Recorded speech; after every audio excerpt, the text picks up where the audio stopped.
अपने घर की जिन्नत बनाया और अपनी ज़िंदगी की जिन्नत। शुक्रिया। मैं अब जनाब इस्माइल खुर्रम साहब से कह रहा हूँ।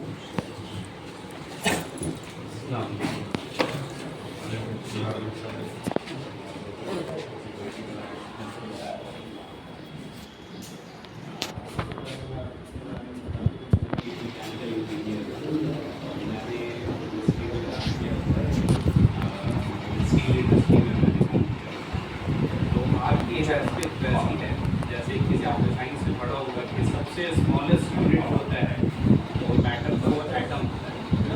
तो इंडस्ट्री का जो स्मॉलेस्ट यूनिट होता है वो आप, किसी भी इंडस्ट्री का जो स्मॉलेस्ट यूनिट है वो आप, और आपकी अहमियत बहुत ज़्यादा है। मतलब मैं बहैसियत इंजीनियर बहैसियत जूनियर मैनेजर ज्वाइन किया था, लेकिन जो मेरे अंडर में काम करने वाले ITI वाले टेक्नीशियंस थे, फिटर थे, उनका जो तजुर्बा था और उनका जो एक्सपीरियंस था वो मेरे से जो मैं पढ़ के गया तो उससे कहीं ज़्यादा।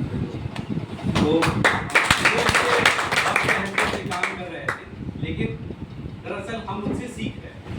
मतलब जो मेरी पहली ज्वाइनिंग थी डिजिटल फील्ड में, तो मैं उनसे सीख रहा था। और प्रैक्टिकली जो चीज़ आप प्रैक्टिकली करते हैं वो बहुत इंपॉर्टेंट है, और आपका काम सही होना किसी भी इंडस्ट्री के लिए बहुत इंपॉर्टेंट है, किसी भी कंपनी के लिए बहुत इंपॉर्टेंट है कि उनके जो स्मॉलेस्ट यूनिट है वो कितना स्ट्रॉन्ग।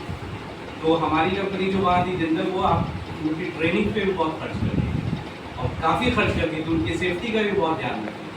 तो ये बहुत इंपॉर्टेंट पार्ट है, आपकी अहमियत बहुत ज़्यादा है। बस ज़रूरत है कि आप अपने उस मनसब को जानें और उस मनसब का जो तकाजा है उसको पूरा करें। आपका जो नॉलेज है वो पूरा होना चाहिए, आपकी सलाहियत वो भरपूर होनी चाहिए। तो ज़रूरत है कि आप उसको प्रैक्टिकली अपने नॉलेज को इम्प्रूव करें। मेरी शुभकामनाएं आप लोगों के साथ, यकीनन आप लोग आगे अच्छा करेंगे।